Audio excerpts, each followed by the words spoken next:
So in today's lecture, we'll be starting our chapter number 6, that is the chemical equilibrium, and it is the first year chapter chemistry. और ये इतना important chapter है क्योंकि PMDC में पूरे chemistry से सबसे ज़्यादा एमसीक्यूज इसी चैप्टर से आते हैं। और ये बहुत कॉन्सेप्चुअल, बहुत कॉन्सेप्ट बेस्ड चैप्टर है। इसमें कोई रट्टा नहीं, कोई याद नहीं, बस इसमें कॉन्सेप्ट चाहिए आपका। सो एसएलओस तो मैंने सारे देख लिए हैं, तो इंशाल्लाह इसको डिस्कस करते हैं और अच्छी तरह पढ़ते हैं इस चैप्टर के बारे में, और इसके बारे में हम हर चीज़ को डिटेल में पढ़ेंगे इंशाल्लाह, ताकि हम हर चीज़ को अच्छी तरह समझ सकें। So let's start the chapter that is the chemical equilibrium. So chemical equilibrium में सबसे पहले हमारे पास, सॉरी मैं इस पॉइंटर को थोड़ा लाइट कर दूँ, बिल्कुल। सो हमारे पास एक टर्म होती है that is the reversible reaction. So reversible reaction क्या होता है? is a reaction in which reactants and products are in dynamic equilibrium। ठीक है ना? reactants और product आपस में dynamic equilibrium में होते हैं इन अ closed system, closed system के अंदर, यानी कि isolated system के अंदर। a reversible reaction can proceed in both directions and eventually a state of equilibrium comes that the reaction never stops। reaction never stops, मगर जो आपका रिएक्शन है वो किसकी स्टेट कर लेता है? स्टेट ऑफ इक्विलिब्रियम में, कांस्टेंट मोशन में, डायनामिक इक्विलिब्रियम में। ठीक है ना? But nothing really changes in a system, nothing changes, कोई भी चेंज नहीं होता सिस्टम के अंदर। It can be broken down into two reactions. सबसे पहले हम इस रिएक्शन को इस तरह डिनोट करते हैं, एक इस तरफ और एक इस तरफ। This is the type of reversible reaction. इसके दो टाइप्स हैं। Number one we have forward reaction. Forward reaction की बात करें तो टूवर्ड्स राइट, याद रखना ये बहुत इंपॉर्टेंट टर्म है, फॉरवर्ड रिएक्शन टूवर्ड्स राइट। तो इसमें क्या होता है? रिएक्टेंट्स रिएक्ट करते हैं, reacting to form products form करने के लिए। इसी के साथ साथ एक और नाम है रिवर्स रिएक्शन।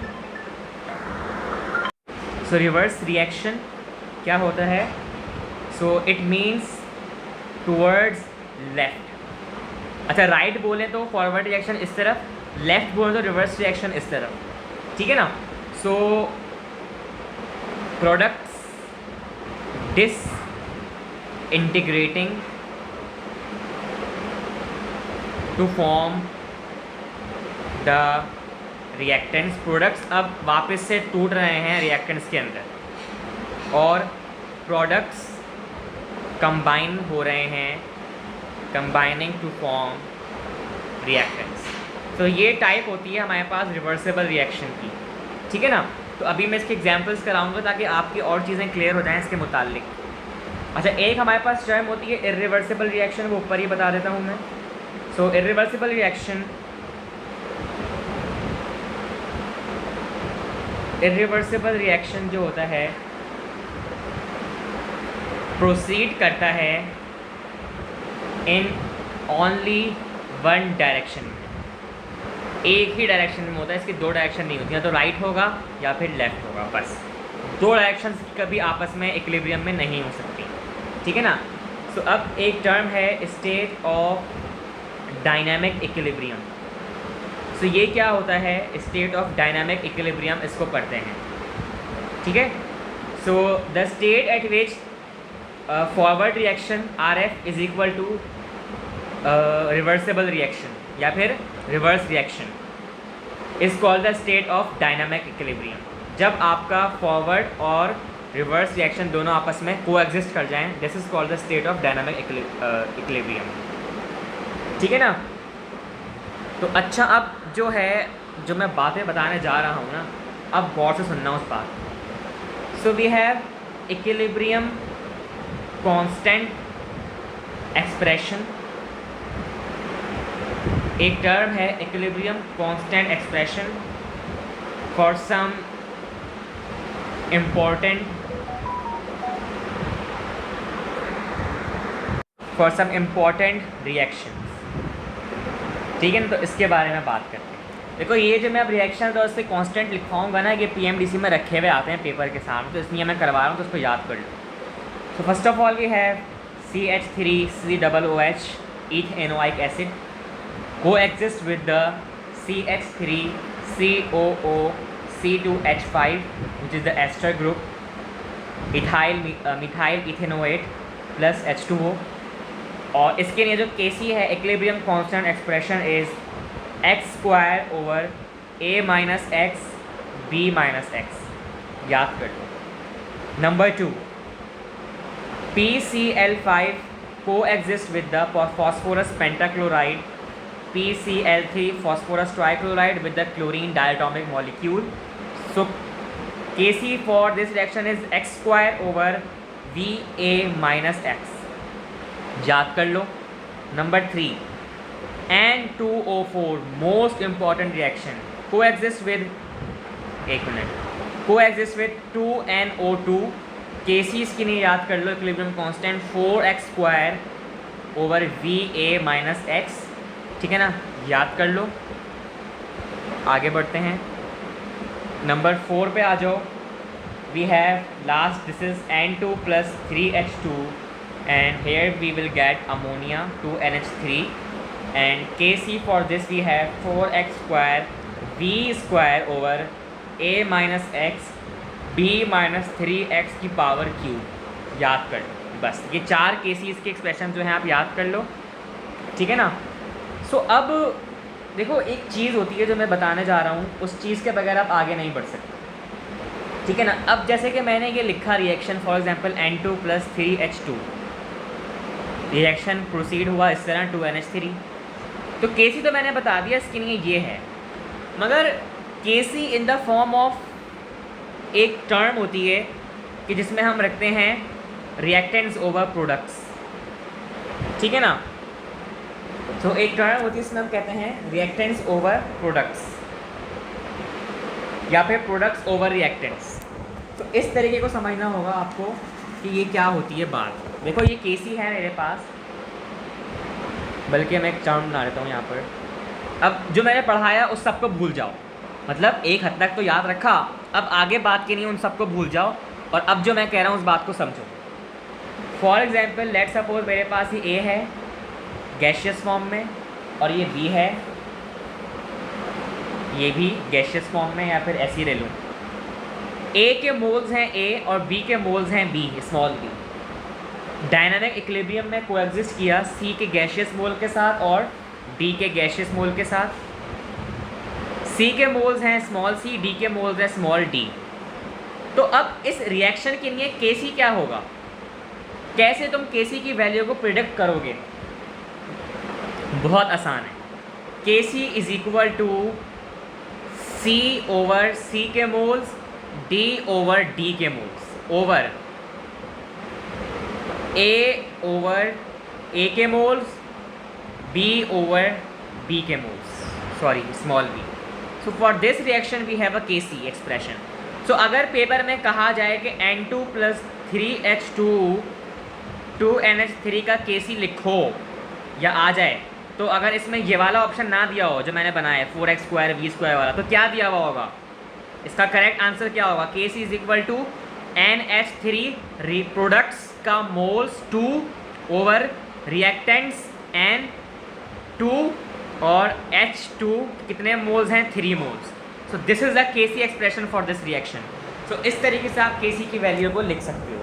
तो ये मैंने बहुत इंपॉर्टेंट टर्म बताया कि इसको भूलना नहीं कि प्रोडक्ट्स ओवर रिएक्टेंट्स के लिए आप Kc कैसे लिखते हो, ठीक है।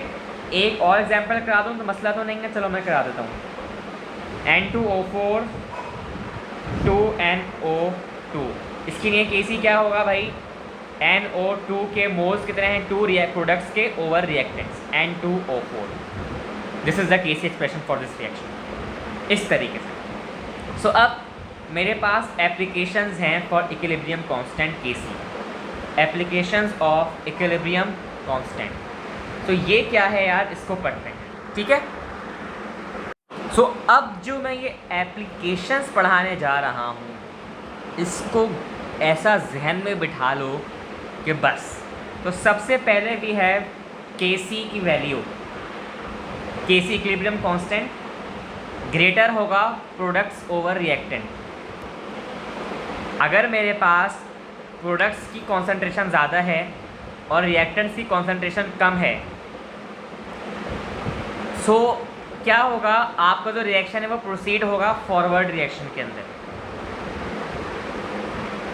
यहाँ पे चलो इस तरह मान लो, रिएक्टेंट मेरे पास ज़्यादा हैं, Kc मेरे पास कम है, ठीक है।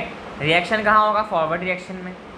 अब इसको एक और तरीके से मान लो, किस तरीके से, रिएक्टेंट मेरे पास कम है, Kc मेरे पास ज़्यादा है, तो रिएक्शन कहाँ प्रोसीड होगा, फॉरवर्ड रिएक्शन में। यानी कि Kc की वैल्यू ज़्यादा होगी तो प्रोडक्ट्स की वैल्यू P की वैल्यू भी ज़्यादा होगी, तो रिएक्शन कहाँ प्रोसीड करेगा, फॉरवर्ड रिएक्शन में, ठीक है ना। क्यों, क्योंकि R की value in the meantime कम होगी रिएक्टेंट्स की। याद हो गया, आगे बढ़ते हैं। डायरेक्शन ऑफ रिएक्शन कैसे मालूम होती है कि रिएक्शन किस डायरेक्शन में जा रहा है, ठीक है ना। सो डायरेक्शन ऑफ रिएक्शन, एक तो मेरे पास फॉरवर्ड आ गई ये, सही है ना, एक मेरे पास आ गई ये, Kc से ग्रेटर है वैल्यू P ओवर R की, यानी कि प्रोडक्ट्स कम है और Kc कम है मगर R ज़्यादा है, तो फॉरवर्ड रिएक्शन होगा या रिवर्स रिएक्शन होगा, क्योंकि Kc आपका कम है, यहाँ पर Kc ज़्यादा था तो आपका फॉरवर्ड रिएक्शन था, यहाँ पर Kc आपका कम है तो रिवर्स रिएक्शन है, यानी कि इस डायरेक्शन में। अब एक और डायरेक्शन ऑफ अ रिएक्शन है कि जब आपका Kc is equal to P over, एक minute, Kc is equal to P over R हो, तो ये आपकी कौन सी टर्म आ गई, इक्विलिब्रियम की। यहाँ पर none direction can be predicted, यहाँ पर कोई भी डायरेक्शन आप प्रिडिक्ट नहीं कर सकते। तो इस तरीके से आप डायरेक्शंस को प्रिडिक्ट कर सकते हैं। आगे बढ़ते हैं। अच्छा जनाब, Kc की वैल्यू वेरी लार्ज, बहुत ज़्यादा लार्ज, यानी कि 10 इंटू एक्सपोनेंट 27 है इसकी वैल्यू है, तो ऑलमोस्ट कंप्लीट रिएक्शन आपका हो गया कंप्लीट। आप ये लिखोगे एमसीक्यूज़ के अंदर, टिक करोगे। अगर Kc की वैल्यू स्मॉल है, सो यानी कि लाइक 10 इंटू एक्सपोनेंट 9 है, ज़्यादा तो बड़ी नहीं है, तो नो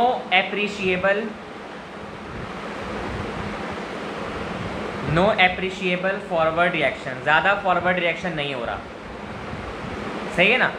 अगर Kc की वैल्यू है वेरी स्मॉल, बहुत ज़्यादा छोटी, like 10 into exponent -9, so little forward reaction, यानी कि ज़्यादातर आपका रिएक्शन कहाँ प्रोसीड करेगा, बैकवर्ड डायरेक्शन के अंदर, रिएक्टेंट्स को फेवर करेगा। Kc very large, it favours products, Kc small, it little favours products, but Kc very small, it favours reactants, ठीक है ना। सो Kc की वैल्यू हो गई लार्ज, तो पोजीशन कैसी होगी, राइट की तरफ। Kc की वैल्यू हो गई वेरी स्मॉल, सो वैल्यू कहाँ पर हो गई, position of the arrow right की, लेफ्ट की तरफ। This all is called the extent of reaction, कि रिएक्शन कितनी एक्सटेंट तक जा सकता है, कितनी वैल्यू तक जा सकता है, ठीक है ना। Kc अगर आपका स्मॉल होगा, वेरी स्मॉल होगा या स्मॉल होगा, तो आपकी पोजीशन होगी लेफ्ट की तरफ, सही है ना, ये याद कर लो। सो यहाँ तक तो मैंने एप्लीकेशंस पढ़ा दी, ठीक है ना। अब आगे बढ़ते हैं।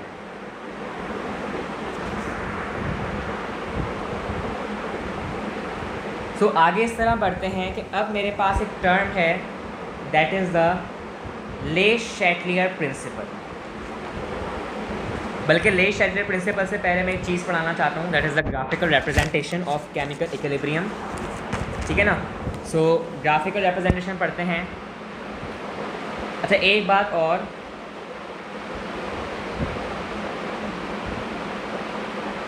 जब आपका Kc होगा small, so at this point P is equal to R, ठीक है ना। so is not necessary just the rates of forward and reversible reactions are equal। मगर ये कोई नेसेसरी नहीं है कि केसी स्मॉल होगा तो इक्वल होगा, हो सकता है लेफ्ट पे चले जाए रिएक्शन, ठीक है ना। तो इसके लिए ग्राफ मालूम हुआ।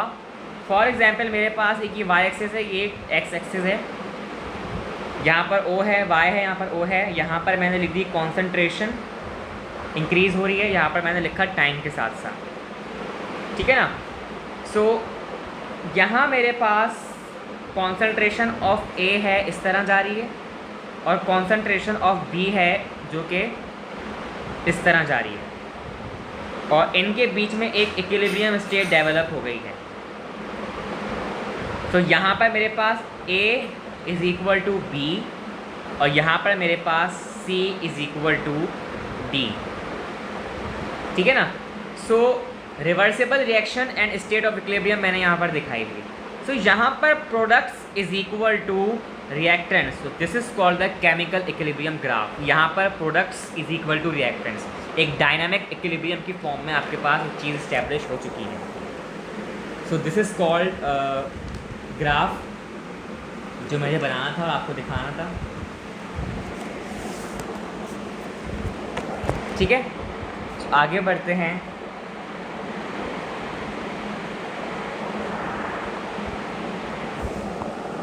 तो अब जो मैं चीज़ पढ़ाने जा रहा हूँ दैट इज़ द ले शैटलियर, एक मिनट,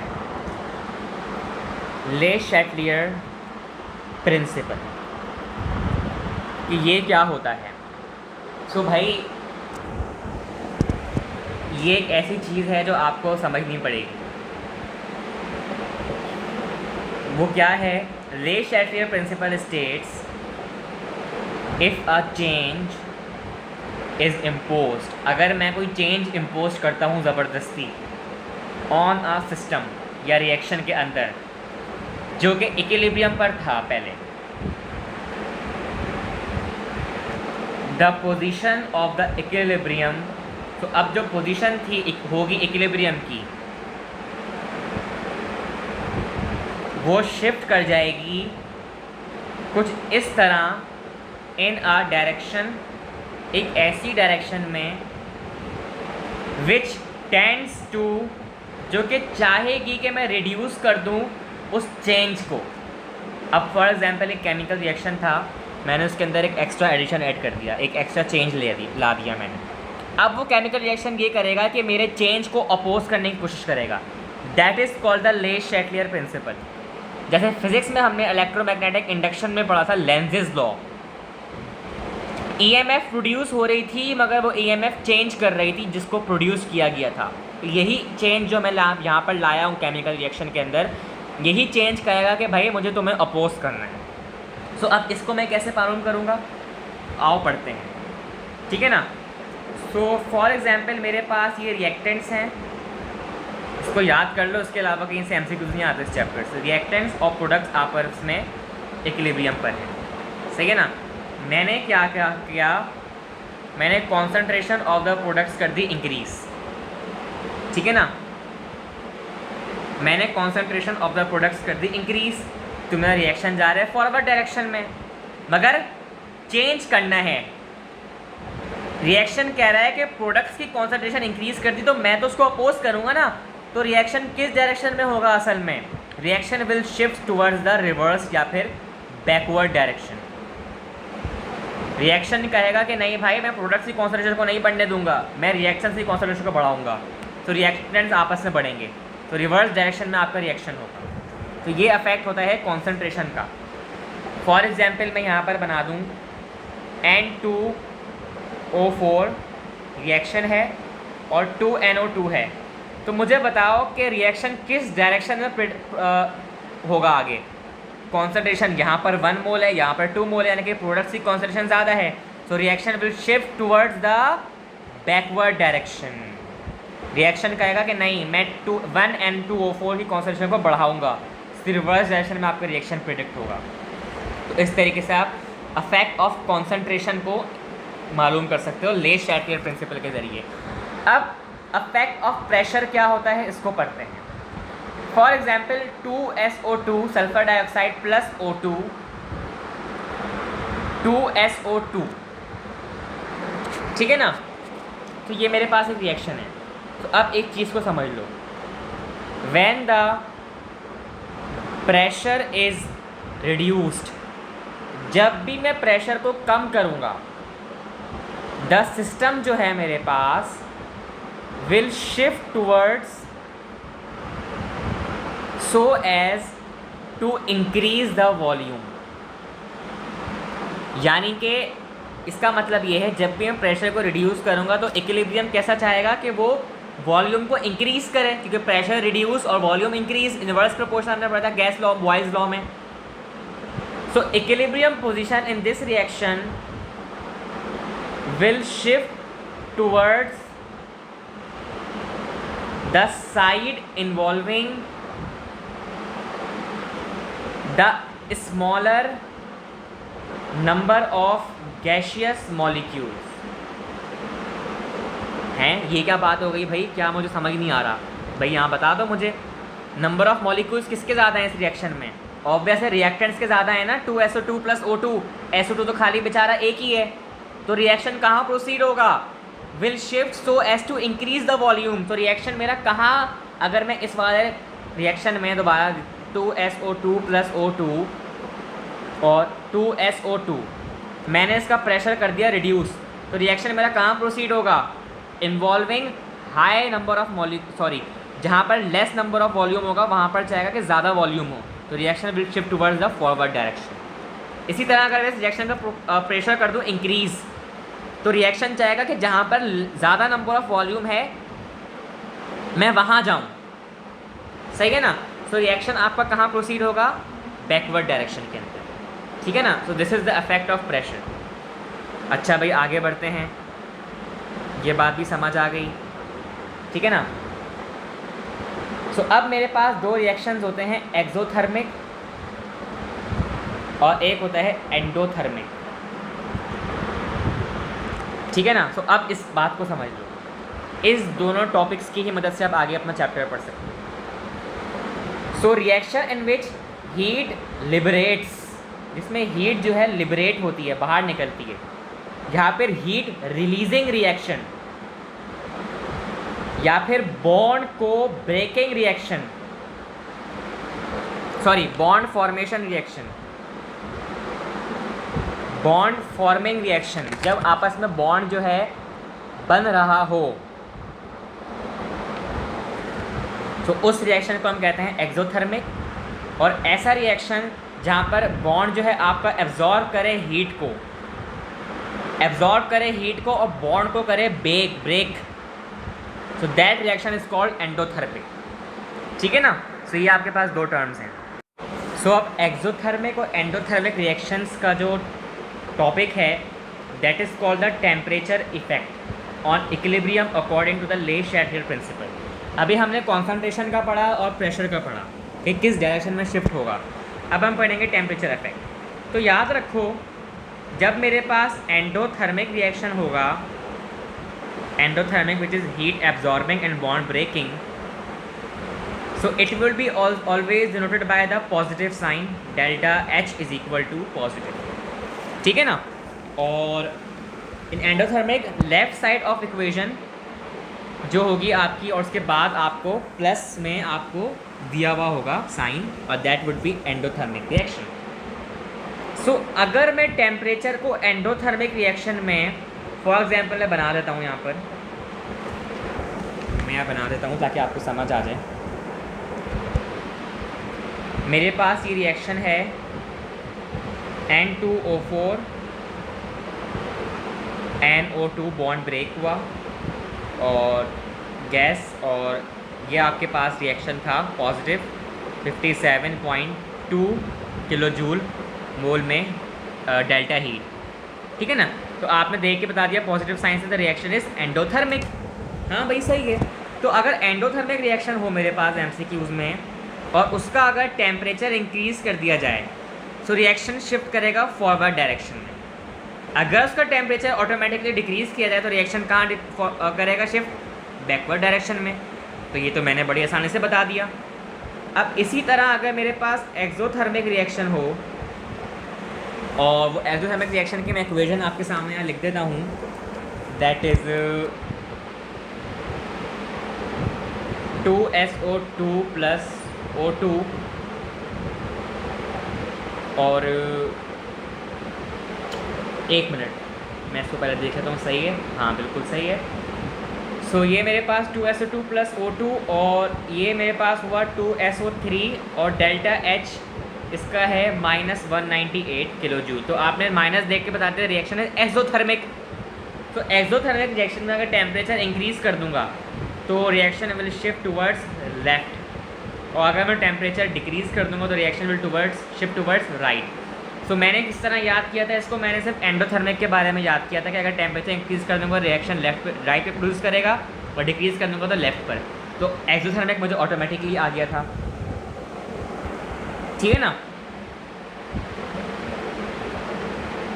सो इस तरीके से हम प्रिडिक्ट कर सकते हैं अपनी चीज़ों के बारे में, ठीक है ना। सो एक और बड़ी इंपॉर्टेंट टर्म है that addition of heat favour करता है endothermic reaction. Addition of heat favours endothermic reaction और रिमूवल ऑफ हीट फेवर्स करता है एक्सोथर्मिक रिएक्शन। सो ये इंपॉर्टेंट टर्म्स याद कर लेना। और एक्सोथर्मिक रिएक्शन को फेवर करता है यानी कि आपका रिएक्शन शिफ्ट करेगा लेफ़्ट साइड पर, और एंडोथर्मिक को फेवर करता है यानी कि रिएक्शन शिफ्ट करेगा राइट साइड पर। तो इस तरीके से आप जो हो डायरेक्शन प्रिडिक्ट कर सकते हो जो मैंने आपको बताया, ठीक है ना। सो ये हमारे पास एक टॉपिक था। सो अब मेरे पास टर्म है कॉमन आयन इफेक्ट, इसको पढ़ते हैं। सो ये क्या है, the decrease in the ionization of a weak electrolyte by the presence of a common ion form a strong electrolyte is called common ion effect। मैं बताता हूँ उसका मतलब। Ionization of acetic acid weak acid is suppressed by the addition of sodium acetate being common ion। भाई देखो CH3COOH मेरे पास एक weak acid है, ठीक है ना। अब मैंने क्या किया, इसी का कॉमन आयन CH3COO, तो ये तो कॉमन आयन है ना, CH3COO दोनों के ऊपर नेगेटिव चार्ज है, दोनों कॉमन आयन्स हो गए एक दूसरे के एनाइंस। हाँ H यहाँ पर पॉजिटिव है और यहाँ पर Na सोडियम पॉजिटिव है, ठीक है ना। सो सोडियम पॉजिटिव ने क्या किया, इसको बना दिया स्ट्रॉन्ग एसिड, इसको बना दिया स्ट्रॉन्ग एसिड वीक एसिड के मुकाबले में। तो जब मैं स्ट्रॉन्ग एसिड को डालूंगा वीक एसिड के ऊपर तो कौन डोमिनेंट रहेगा, स्ट्रॉन्ग एसिड ना। तो स्ट्रॉन्ग एसिड डोमिनेंट रहा और उसने वीक एसिड को सप्रेस कर दिया, यानी कि उसको हटा दिया, उसके इफेक्ट को रिड्यूस कर दिया। That is called the common ion effect. Solubility of a sparingly soluble salt for example AgCl silver chloride is decrease by the addition of common ion silver nitrate और पोटेशियम क्लोराइड। जैसे कि AgCl silver chloride एक common ion है मगर ये week है। अगर मैं इसी का मुकाबले में AgNO3 डाल दूँ जैसे द स्ट्रॉन्गेस्ट, तो AgNO3 AgCl को डिक्रीज़ कर देगा, रिड्यूस कर देगा। इसी तरह पोटेशियम क्लोराइड भी AgCl को रिड्यूस कर देगा। This is called the common ion effect. तो effect of common ion on solubility, the presence of a common ion decreases the solubility of a slightly soluble ionic compound. अब जैसे कि AgCl पानी में कम soluble है मगर NaCl तो ज़्यादा सॉल्युबल है, तो NaCl क्या करेगा, ज़्यादा सॉल्युबल होगा और AgCl को कम सॉल्युबल कर देगा। This is also called the common ion effect. बहुत आसान था, आगे बढ़ते हैं। तो सॉल्युबिलिटी एंड सॉल्युबिलिटी प्रोडक्ट क्या होता है, the product of the concentration of the positive and negative ions in a saturated solution of a sparingly soluble salt in equilibrium with the solid state is called the solubility of the product. दोबारा बताते हैं, for a sparingly soluble यानी कि जो कम soluble salts होते हैं like AgCl, lead iodide और barium sulphate and so on, ionization is very small यानी कि बहुत कम आयोनाइजेशन करते हैं पानी के अंदर, and concentration of the salt may be considered as constant. Thus for AgCl solid equilibrium में गया Ag प्लस एक्वस और Cl minus aqueous. Solubility product इसके लिए क्या होगा, KSP होता है सॉल्युबिलिटी प्रोडक्ट, जैसे कि Kc होता है इक्विलिब्रियम कांस्टेंट, केस Sp is equal to Ag माइ प्लस और Cl माइनस, सिर्फ आयंस का लिखेंगे हम, जैसे कि NaCl के लिए सॉलिबिलिटी प्रोडक्ट क्या होगा,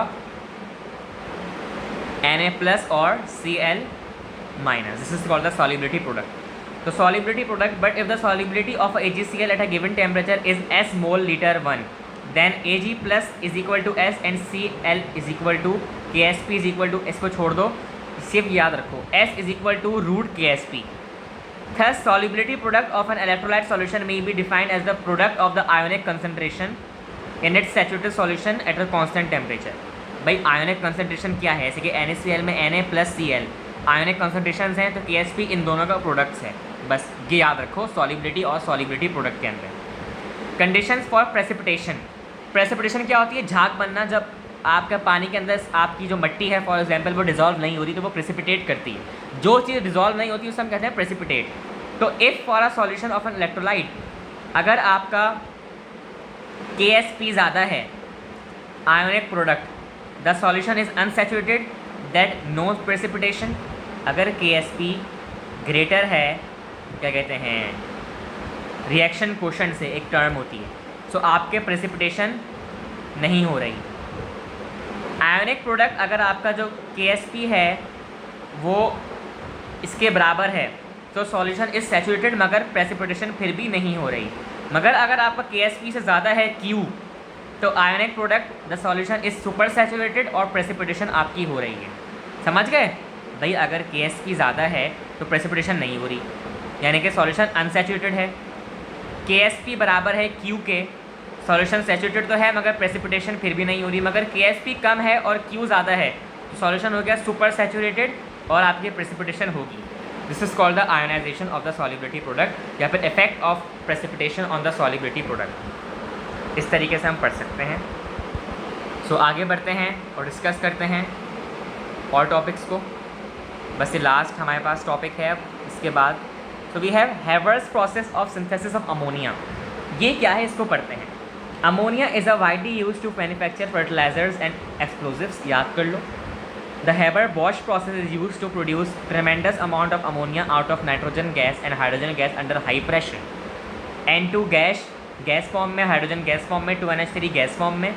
इसकी जो आपके पास -92.6 आपका एक्सोथर्मिक रिएक्शन है ये, ठीक है ना। अमोनिया की प्रोसेस जो है आपके पास एक्सोथर्मिक, क्योंकि आपका जो यहाँ पर बॉन्ड जो है आपका फॉर्म हो रहा है अमोनिया का।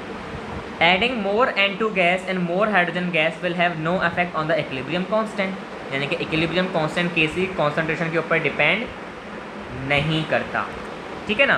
The reaction will still go to the right, reaction फिर भी आपके राइट डायरेक्शन में जा रहे हैं। If we are going to extract more ammonia out, अगर हमें ज़्यादा अमोनिया चाहिए, the reactants will continue to react to form more products to relieve the change, therefore the reaction will still go to the right. If we increase the temperature, energy will be added to the system and there is a tendency for the heat of reaction to increase approaching to positive value. So एक minute, so consequently the reaction will shift to the left। भाई अगर मैं temperature increase करूँगा तो energy क्या होगी, add होगी, और उस ऐड एनर्जी में क्या होगा, हीट ऑफ रिएक्शन जो कहेगी कि मैं राइट साइड पर जा रही हूँ, पॉजिटिव साइड पर। तो अगर पॉजिटिव साइड पर जा रही हूँ तो रिएक्शन उसको अपोज करेगा, तो लेफ्ट साइड पर हो जाएगा रिएक्शन, ठीक है। Inerting a vessel with an inert gas like argon to increase the pressure will have no effect in the equilibrium constant, यानी कि Kc is also independent on pressure पे डिपेंड नहीं करता। Therefore the direction of the reaction is still the same। Adding a catalyst to the reaction will have no effect to the direction of the catalyst reaction because it's not reacting to the reactant by definition, in fact it will make the reaction fast। Catalyst हमेशा reaction को fast करता है मगर reaction के ऊपर effect नहीं करता। इसी तरह टेम्परेचर का कोई इफेक्ट नहीं होता, सॉरी कॉन्सनट्रेशन का कोई इफेक्ट नहीं होता, प्रेशर का कोई इफेक्ट नहीं होता, मगर कॉन्सनट्रेशन का इफेक्ट हमेशा होता है, ठीक है ना। अब ये जो मैंने पूरी कहानी पढ़ के सुनाई, ये मेरे ख्याल से आपको समझ तो नहीं आई होगी। अब मैं समझाता हूँ। For example nitrogen gas plus 3H2 gas is equal to 2NH3 मेरे पास प्रोडक्ट्स बने गैस फॉर्म में, ठीक है ना। अब इसकी डेल्टा हीट दी हुई है नेगेटिव -20.6, यानी कि एक्सोथर्मिक रिएक्शन है। अब मुझे ये बताओ, अगर मैं इस रिएक्शन का टेम्परेचर जो है इंक्रीज़ करता हूँ तो कहाँ पर जाएगी डायरेक्शन। एक्सोथर्मिक में जब टेम्परेचर इंक्रीज़ होता है तो रिएक्शन कहाँ प्रोसीड होता है, लेफ़्ट के अंदर। सो मैंने अभी से बता दिया। अगर मैं इसका टेम्परेचर करता हूँ डिक्रीज़, तो रिएक्शन कहाँ जाएगा, राइट की तरफ। प्रेशर पे आ जाओ, प्रेशर को मैंने कम कर दिया, so less pressure means towards more volume side, जहाँ पर ज़्यादा मतलब लेस प्रेशर तो उस साइड पर जाएगा जहाँ पर आपके जो वॉल्यूम्स हैं वो कम हैं। तो वॉल्यूम कहाँ पर कम है, 2NH3 की तरफ कम है, so reaction will proceed toward right direction. अगर मैं प्रेशर को इंक्रीज़ करता हूँ, यानी कि नंबर ऑफ़ वॉल्यूम्स मेरे पास ज़्यादा होने चाहिए, तो कहाँ पर ज़्यादा हैं, इस तरफ, so reaction will proceed toward left direction. This is the effect of pressure, temperature and concentration on the Haber's process, ammonia process. तो इस पूरी कहानी को मैंने समझा दिया। अब आगे बढ़ते हैं और लास्ट अपने टॉपिक को डील करते हैं। ये एसिड बेस्ड चैप्टर का था, मगर PMDC ने इसको इसी में इंक्लूड कर दिया है। So we have buffer solutions. तो ये क्या होता है, ऐसा सॉल्यूशन जो कि अपने अंदर किसी चेंज को रेजिस्ट कर दे, नहीं होने दे, even after a small amount of an alkali, या फिर स्ट्रॉन्ग बेस हो या फिर एसिड हो, इस कॉल्ड अ बफर सॉल्यूशन। बहुत आसान है, एक सॉल्यूशन यहाँ पे एक सॉल्यूशन है, उसके अंदर मैंने तो स्ट्रॉन्ग बेस डाल दी, स्ट्रॉन्ग एसिड डाल दिया, मगर अब बफर क्या करेगा, कहेगा नहीं मुझे तुम्हारा इफेक्ट नहीं चाहिए, उसको रेजिस्ट कर देगा। That is called the buffer solution. तो बफर से कुछ टाइप हैं, एसिडिक और बेसिक, दोनों को पढ़ते हैं। एसिडिक बफर कैसे बनता है, weak acid salt with strong base, याद कर लो ये बात। Examples, weak acid CH3COOH plus strong base का salt CH3COONA plus HCOOH plus HCOONA। Henderson's equation क्या होती है, इस तरह होती है, pH is equal to pKa plus log salt over acid. This is called the Henderson equation, इसको याद कर लो। तो अगर pH और बफर कैपेसिटी क्या होती है, अगर आपकी pH 7 से ग्रेटर है, ±1 इस तरह होगा। अगर हम बेसिक की बात करें तो बेसिक बफर कैसे बनता है, weak base salt with strong acid, यानी कि एसिडिक में सॉल्ट विद स्ट्रॉन्ग बेस था, बेसिक में सॉल्ट विद स्ट्रॉन्ग एसिड है, और वीक बेस है, और एसिडिक में वीक एसिड था। Examples, NH4OH plus NH4Cl, POH Henderson equation is equal to PKB plus log salt over acid, POH is equal to PKB plus log conjugate acid over base, ये भी इसकी equation है। और इसके लिए आपका जो वो है POH है वो आपकी 7 से ज़्यादा होगी, सो PKB प्लस माइनस 1/1। तो भाई एक चीज़ याद कर लो, pH अगर 7 से ग्रेटर होगी तो आपका जो सॉल्यूशन है वो होगा बेसिक, और pH अगर 7 से कम होगी, यानी कि 5, 6, 7, ठीक है ना, या सॉरी 5, 6, 4, 3, 2, तो आपका सॉल्यूशन होगा एसिडिक। अगर POH की बात होती है तो POH में उल्टा है, POH अगर आपकी 7 से ज़्यादा है, यानी कि 8, 9, 10, तो आपका होगा एसिडिक, और POH अगर आपकी 7 से कम है, यानी कि लाइक 3, 4, 5, 6, 7, तो आप 3, 4, 5, 6, तो आपका सॉल्यूशन होगा बेसिक। इस तरीके से आप याद कर सकते हो pH और POH का, और हेंडरसन इक्वेशन मैंने बता दी है pH की भी और POH की भी। So here we have completed our chemical equilibrium chapter. थोड़ा सा कॉन्सेप्चुअल है, मुझे यकीन है कि आपको थोड़ी प्रॉब्लम हुई होगी इसमें, मगर मैं यही रिकमेंड करूँगा कि अगर आपको समझ भी नहीं आया तो आप इस लेक्चर को दोबारा देखो, दोबारा सुनो। अगर आपको एक दफ़ा में लेक्चर समझ नहीं आ रहा है, कोई मसला नहीं है, मगर ये इस टॉपिक के ऊपर बड़ी अच्छी ग्रेप हासिल कर लो, क्योंकि यही आपके लिए आगे समझ आने वाला है। इसके अलावा कोई आपको जो है नहीं करा सकता इतना अच्छा। तो यहाँ पे हमने अपना चैप्टर ख़त्म किया केमिकल इक्विलिब्रियम। नेक्स्ट क्लास में इंशाल्लाह अपना नेक्स्ट चैप्टर स्टार्ट करेंगे।